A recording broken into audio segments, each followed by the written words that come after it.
Hello everyone, हाय। कैसे हैं आप सब लोग दोस्तों? मेरा नाम है उर्वशी जोशी एंड ये है मेरा channel 333 high priestess mysterious experience की सीरीज़ में मैं आपके साथ अपना एक और एक्सपीरियंस शेयर कर रही हूँ और टॉपिक है my first healing session. Healing को लेके मैंने बहुत कुछ सुना था। हीलिंग होती है, हीलिंग कराते हैं। मेरा खुद का कोई ऐसा पर्सनल एक्सपीरियंस रहा नहीं था। मैं सिर्फ क्रिएटिविटी से खुद को हील कर रही थी। मैं वो सारे एफ़र्ट्स लगा रही थी अपने जीवन में जिन चीज़ों में मैं पास्ट में अच्छी रही। जैसे जब ये असेंशन का प्रोसेस बहुत मेरे ऊपर हावी होने लगा था, तब उस दौरान मैं याद करती थी कि मैं किन चीज़ों में बहुत अच्छी थी और मैं वो सारी चीज़ें करने की कोशिश करने लगी। और मैं जो भी चीज़ें कर रही थी, जो मेरी पॉजिटिविटी थी पास्ट में, मैं जब वो चीज़ें कर रही थी तो वो चीज़ें मुझे बहुत ज़्यादा थी इस पीड़ा की घड़ी में। और इसीलिए मैंने इतना ज़्यादा ये इस चीज़ का नारा लगाया कि focus on your own creativity. इस असेंशन प्रोसेस में जो आपकी पास्ट की पॉजिटिविटीज़ हैं वो आपको बचा लेंगी। ठीक है।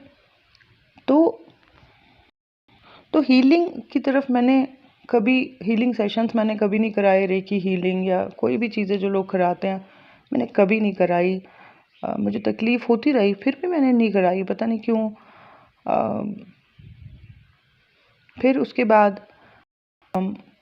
जब मैं बहुत कुछ सहने के बाद, उस चीज़ को, पूरी पीड़ा को अच्छे तरीके से सहने के बाद, जब वो राहु की लगभग ख़त्म हुआ, राहु का पीरियड, शनि की पनौती सब ख़त्म हुई, तो मैं उसको ख़त्म होते ही मैंने बोला कि अब मुझे ऐसे इंटरनल कॉलिंग आने लगी कि अब मैं इस घर में एक दिन भी नहीं रह पाऊँगी। मुझे बहुत स्ट्रॉन्ग कॉलिंग आने लगी कि अब यहाँ से निकलो, इस जगह से निकलो।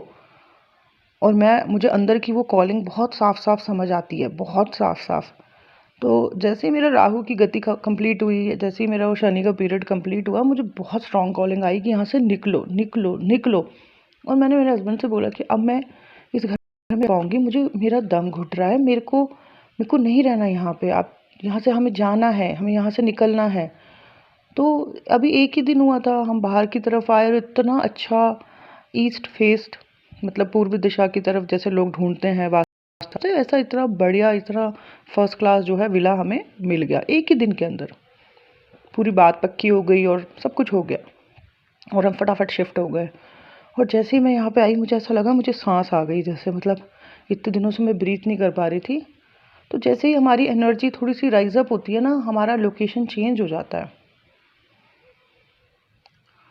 और जैसे ही हमारी एनर्जी गिरती है, हम किसी ऐसी जगह पे पहुंच जाते हैं जहाँ की एनर्जी बड़ी गंदी होती है, बड़ी ख़राब होती है।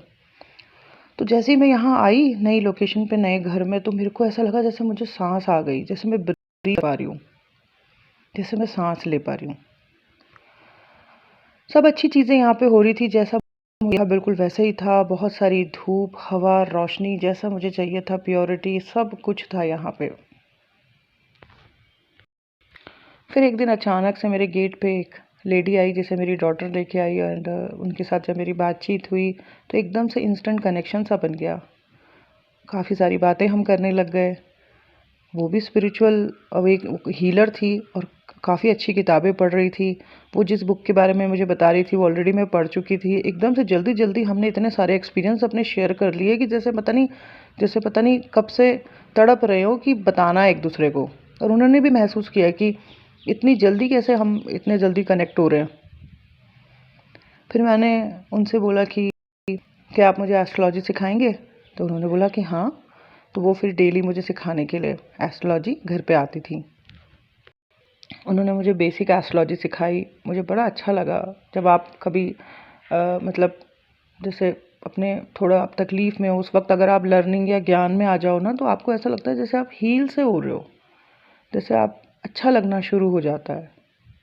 तो ऐसे ही जब मैं एस्ट्रोलॉजी को थोड़ा थोड़ा समझ रही थी उनकी तरफ से, वो मुझे सिखा रही थी, फिर उनके जाने के बाद मैं और भी लर्न करती रहती थी, तो मुझे बड़ा अच्छा लगने लगा था। बड़ा फ्रेश सा फील हो रहा था, जैसे कोई लंबे समय से बीमार हो और अब वो रिकवर कर रहा है, ऐसा लगता था।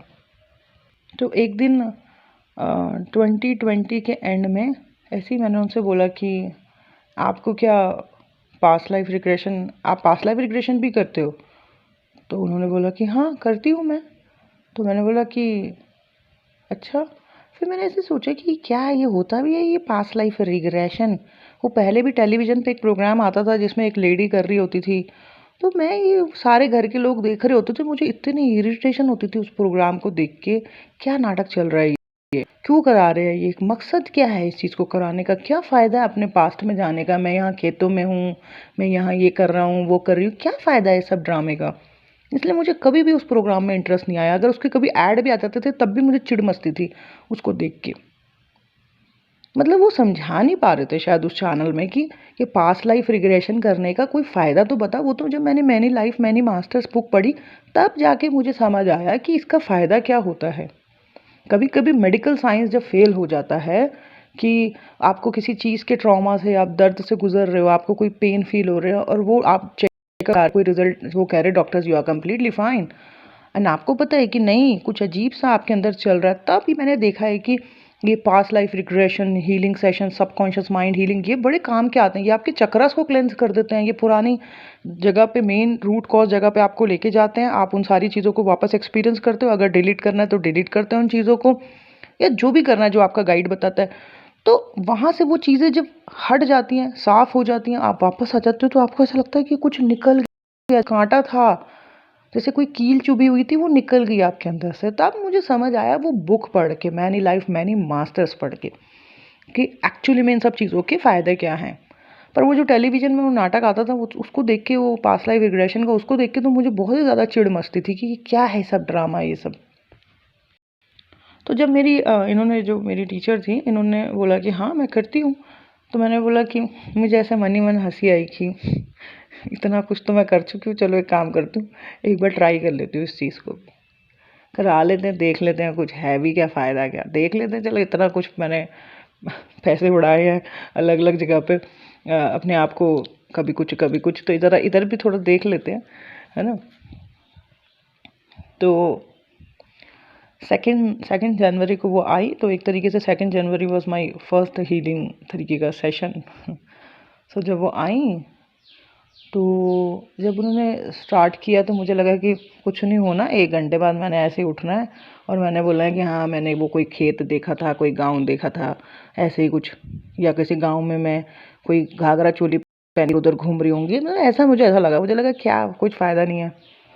तो जब उन्होंने स्टार्ट किया तो अब हुआ क्या कि जैसे ही उन्होंने स्टार्ट किया तो एकदम से मेरे पूरे, मतलब पूरे शरीर में, मेरे पहले तो मेरी पीठ में, मेरी स्पाइन में, मेरे बॉडी के क्राउन चक्र, कई जगह मेरे शरीर में वाइब्रेशंस होने शुरू हो गए। पहले तो सबसे ज़्यादा मेरी स्पाइन में, बहुत ज़्यादा।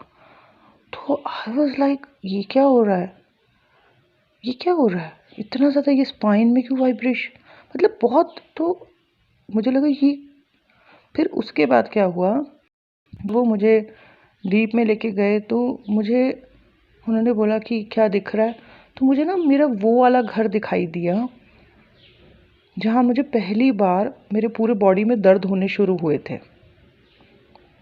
मुझे मेरा वो घर दिखाई देने लगा, वो गेट। पहले उन्होंने बोला कि क्या दिख रहा है, मैंने कहा ये तो मैं अपनी पुरानी वाली सोसाइटी में पहुँच गई हूँ, ये तो गेट के आगे मैं खड़ी हुई हूँ। तो उन्होंने बोला कि इस जगह पे तुम रहती थी? मैंने बोला हाँ इस जगह पे मैं रहती थी। तो मुझे याद आया कि इसी घर में तो मुझे ये बॉडी पेन स्टार्ट हुए थे, ये जैसे इमोशनल बॉडी एक्टिव हो जाता है ना, तो वो उस घर में शुरू हुए थे। बस वो उस घर में शुरू हुए थे, उसके बाद मैं नए वाले घर में शिफ्ट हो गई थी। तो मैंने बोला कि इस घर में मैं यहाँ कैसे पहुँच गई? तो उन्होंने बोला कि इस घर का दरवाज़ा खोलो। तो जैसे ही मैंने उस घर का दरवाज़ा खोला तो मैंने देखा कि वो घर का दरवाज़ा खोलते ही वो तो ओपन सा एक ओपन ग्राउंड दिखने लग गया, जहाँ पे कि पार्क है, झूले लगे हुए हैं, गार्डन काइंड ऑफ, और सामने एक बच्ची दौड़ रही थी इधर से उधर। तो मैंने बोला कि ये मैं कैसे, ये तो दरवाज़ा खोल के घर के अंदर आना चाहिए था ना, लेकिन ये दरवाज़ा खोल के मैं तो किसी ग्राउंड में पहुंच गई हूँ पूरे के पूरे। ये तो ओपन सा पार्क है, यहाँ तो झूले लगे हुए हैं और एक बच्ची यहाँ पे दौड़ रही है इधर से उधर, उसकी 2 चुटियाँ बनी हुई है, ये इधर से उधर छोटी सी बच्ची दौड़ रही है। तो उसने बोला कि अच्छा उस बच्ची के पास जाओ। तो मैंने देखा कि वो बच्ची तो मतलब इतनी ज़्यादा मगन थी खेलने में, मतलब वो मेरा ही इनर चाइल्ड था एक्चुअली में। वो तो इतना ज़्यादा मगन था खेलने में इधर से उधर, कभी झूला खा रहा है, कभी कुछ, कोई मस्ती कर रहा है, तो रुक ही नहीं रहा था। इतना खुश इधर से उधर दौड़ने पे लगा हुआ है। तो उन्होंने बोला ये बच्ची कैसी है? मैंने कहा ये बच्ची तो बहुत ज़्यादा, जैसे कहते हैं ना मस्ती करने पे लगी हुई है, खेलने पे लगी हुई है, ये तो अपने आप में मगन है।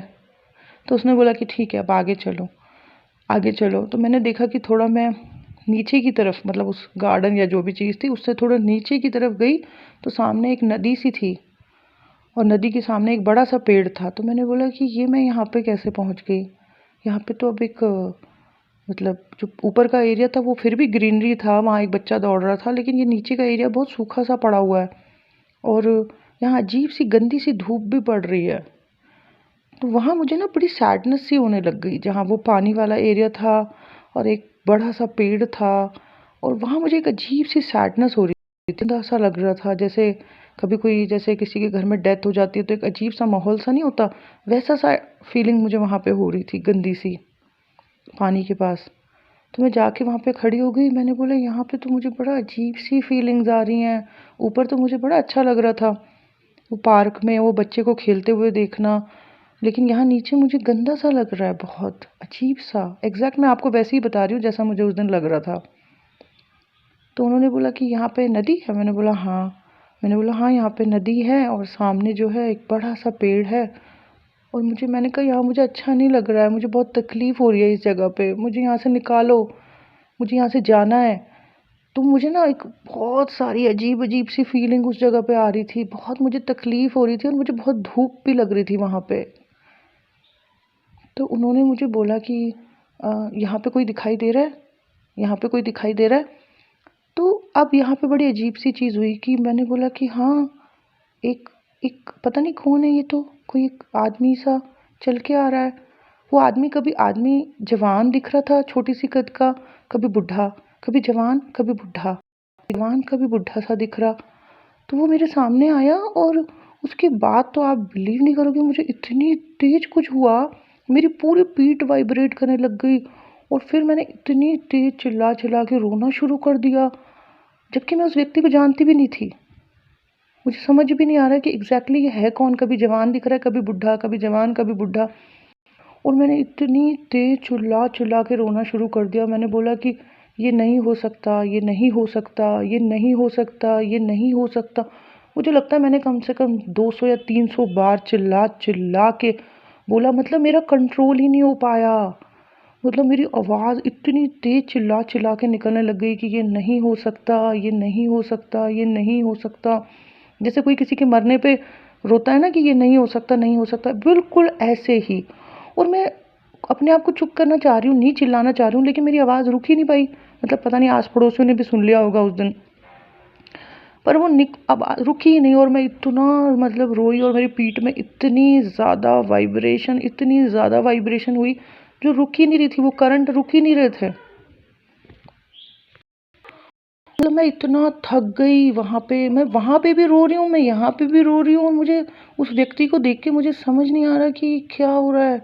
और मैं थक के मैंने देखा कि वहाँ पे मैं ना ज़मीन में, मतलब वहाँ पे मैंने बोला कि मैं खड़ी भी नहीं रह सकती, मैं मतलब गिर रही हूँ। मुझे इतनी थकान हो गई, मतलब मैं वहाँ गिर सी गई, मतलब। और मैं उस व्यक्ति को देख रही हूँ कि अब वो धीरे-धीरे जो है ना, उसके मुझे ग्लिम्स भी दिखाई दे रहे कि वो पता नहीं, मुझे बार-बार दिख रहा कि ये पेड़ में लटक गया है।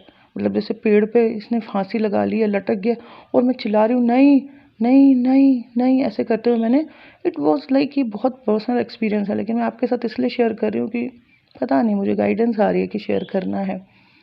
एंड फिर जब वो सारा कुछ जो मेरे अंदर पड़ा हुआ था वो जब रिलीज़ हो गया मेरे अंदर से, आधा घंटे से ज़्यादा मैं बस या तो चिल्ला रही हूँ या तो रो रही हूँ। एंड सच में मैं पहचान भी नहीं पा रही थी कि कौन है वो व्यक्ति, क्या है, कौन है ये वृद्ध, या फिर इसकी ग्लिम हल्की हल्की कभी वो दिखाई दे रहा है जवान, कभी बुढ़ा, कभी कुछ कभी कुछ। एंड फिर मैंने देखा कि धीरे धीरे वो व्यक्ति जो है गायब होता चला जा रहा है, या फिर पेड़ के पीछे चला गया। एंड फिर मैं वहाँ पता नहीं बेहोश सी पड़ी रही, और यहाँ पे भी मेरा शरीर पूरा टूट गया। मैंने बोला कि निशा मेरे से नहीं हो रहा, अब मैं उठ नहीं पा रही हूँ, वहाँ पे मैं खड़ी भी नहीं हो पा रही हूँ, मेरे से चला भी नहीं जा रहा है, मैं बहुत थक गई हूँ, मुझे वापस लेके आओ। तो उसने बोला कि हाँ हाँ। और फिर मैंने देखा कि मैं ये कह रही हूँ कि मुझे अब नहीं, मुझे पानी जाना है, मुझे पानी में जाना है, मुझे पानी में जाना है। तो उसने बोला कि पानी में क्यों जाना है? मैं बोला नहीं, मुझे नहीं रहना, मुझे पानी में जाना है। तो फिर मैंने देखा कि मैं नदी के अंदर चली गई हूँ। मैंने ये साफ-साफ देखा कि मैं एक नदी के अंदर चली गई और वहाँ जाके मैं कह रही हूँ कि मुझे मेरा शुद्धिकरण करना है, मुझे मेरा शुद्धिकरण करना है, मुझे मेरा शुद्धिकरण करना है। और मैं रो रही थी बहुत ज़्यादा वहाँ पे। और उसके बाद मैंने देखा कि मैं अपने बालों को और हर चीज़ को बहुत अच्छे तरीके से साफ़ कर रही हूँ। और उसके बाद मैंने देखा कि जब मैं पानी से बाहर आई तो सडनली मैं बहुत छोटी-सी हो गई। मतलब मैं वो नहीं रही जो मैं अंदर गई थी। मैं सडनली एक छोटी-सी लड़की में कन्वर्ट हो गई और उसके बाद मैं कहीं आगे की तरफ निकल रही हूँ। तो मैंने बोला कि निशा, ये पानी में जब मैं गई थी तब मैं कोई और थी, लेकिन अब मैं कोई और निकल गई हूँ। यहाँ मैं बहुत मेरा यंग वर्ज़न कोई निकल के आ गया है। तो इसके आगे की स्टोरी अगर आपको मतलब मैं बताऊँगी, वो एक अलग है, वो भी एक काफ़ी हेवी है, वो भी मैं आपको बताऊँगी। जहाँ तक मैं आज ख़त्म करूँगी कि मतलब कैसे ऐसा हो गया कि जब मैं बाहर आई तो इसने मुझे बोला कि देखो, ये जो तुमको ये जो पीड़ाएँ होती थी, जो बचपन से तुम सोचती थी बहुत सारी चीज़ें, अ, ये कुछ तुम्हारा केतु असेंडेंट भी है। केतु जब फर्स्ट हाउस में होता है तो वो व्यक्ति पास्ट लाइफ के बहुत से इमोशंस को अपनी एनर्जी बॉडी में कैरी कर रहा होता है। ये पास्ट लाइफ में कुछ ऐसा हुआ है तुम्हारे साथ जहाँ पे कोई बहुत प्रियजन जो है शायद खो गया, तुम्हारी लाइफ से छूट गया और उसका शायद जो ट्रॉमा था वो तुम्हारे अंदर से निकला ही नहीं। उस दिन जितना तुम्हें रोना था, चिल्लाना था, वो एक्सप्रेस ही नहीं हो पाया। तो अब जाके इस जीवन में आज 2021 2 जनवरी को ये तुम्हारे अंदर से चीज़ निकल रही है। और शायद उन्होंने मुझे ये भी बोला कि ये जो भी इवेंट हुआ था तुम्हारे पास्ट लाइफ में, इसके बाद शायद तुमने खुद भी जीना नहीं चाहा और ये जो तुमने बोला कि मैं पानी में जा रही हूँ, शायद तुमने कोई आत्महत्या या ऐसा कुछ कर लिया था अपना। और फिर उसके बाद जब मैंने खुद भी देखा, जब मैं पानी से बाहर आई तो मैं बहुत यंग वर्जन थी, मैं कोई और ही बन गई थी अचानक से। सो आप बिलीव नहीं करोगे, उस दिन के बाद मुझे ऐसा लगा जैसे मेरे शरीर में से किसी ने ना, मेरे चक्रास में से जैसे मानो किसी ने 50% सफाई कर दी हो। 50% मेरी ऑरा को किसी ने साफ कर दिया हो। पता नहीं कौन से लाइफ के मैंने जब उसने बोला था ना गेट खोलो, तो मैंने बोला था 1969। जब मैं अंदर गई थी उस घर के, तब मैंने बोला था 1969। तो पता नहीं कब के कौन से जन्म के मैं कर्मा या इमोशन, सप्रेस इमोशंस, कौन सी पीड़ा मैं कैरी कर रही थी अपने साथ, जो जाके रिलीज़ हुई 2021 2 जनवरी को। और उसके बाद मैं आपको बता नहीं सकती, मुझे समझ आ गया कि सिर्फ यही चीज़ है, ये सबकॉन्शियस, ये पास्ट लाइफ रिग्रेशन ही मुझे बचा सकते हैं, इसके अलावा कुछ और मुझे नहीं बचा सकता है। उसके बाद मैंने उनको बोला कि देखिए, जब तक कि मैं पूरी तरीके से हील नहीं हो जाती निशा, आप मेरा साथ मत छोड़ना, आप मेरा करते रहो ये, तब तक कि एक एक मेरा चक्रा अंदर से क्लेंज नहीं हो जाता, जब तक कि मेरे सारे पास्ट ट्रॉमा निकल नहीं जाते, आप मेरा करते रहो, ठीक है ना? महीने में चाहे 4 बार करना पड़े, पर आप करो, मेरे सबकॉन्शियस में जा के सफाई करो, ठीक है ना? और फिर उन्होंने काफ़ी सारे सेशंस मेरे करे और जैसे-जैसे सारी चीज़ें निकलती चली गई पास्ट के, बस रिलैक्स सा हो गया। ये जो हम केतु असेंडेंट होते हैं ना, या राहु असेंडेंट, हम अपने पास्ट लाइफ से ना काफ़ी हैवी इमोशंस कैरी कर रहे होते हैं और उसी की वजह से हमें बचपन से भी थोड़ा उदासी या ऐसा लगता है कि जैसे कुछ है या अननेसेसरी रोने लग जाता है। ये हमारे पास्ट लाइफ के कोई सप्रेस इमोशंस हैं। तो अभी कहानी को मैं यहीं छोड़ूँगी, अगर आपको इसका दूसरा पार्ट जानना हो तो मैं आपके साथ शेयर करूँगी दूसरे पार्ट में, पर आज के लिए इतना ही है कि कैसे मेरे पता नहीं कौन से जन्म के, कहाँ के कौन से सप्रेस इमोशंस थे जो इतने भयानक तरीके से निकले, जहाँ पे जब मैंने रोना शुरू किया या बोलना शुरू किया, मेरी पूरी रीढ़ की हड्डी इतनी ज़्यादा वाइब्रेशन दे रही थी, मैं बिल्कुल मतलब टूट गई, इतना चिल्लाई, चिल्ला के रो रही हूँ। मुझे पता ही नहीं है कि मैं ये शब्द क्यों बोल रही हूँ, कि ये क्यों हो गया, ये क्यों हो गया, ये क्यों हो गया। पर जब मैंने उस मोमेंट को पूरी तरीके से जी लिया, रिलीज़ कर दिया, जितना मेरे अंदर बचा हुआ था उस 1.5 घंटे में, जब वो सब रिलीज़ हो गया, मुझे ऐसा लगा जैसे मेरे ऑरा में से या मेरे अंदर से, मेरे चक्रास में से कुछ क्लेंज़ हो गया।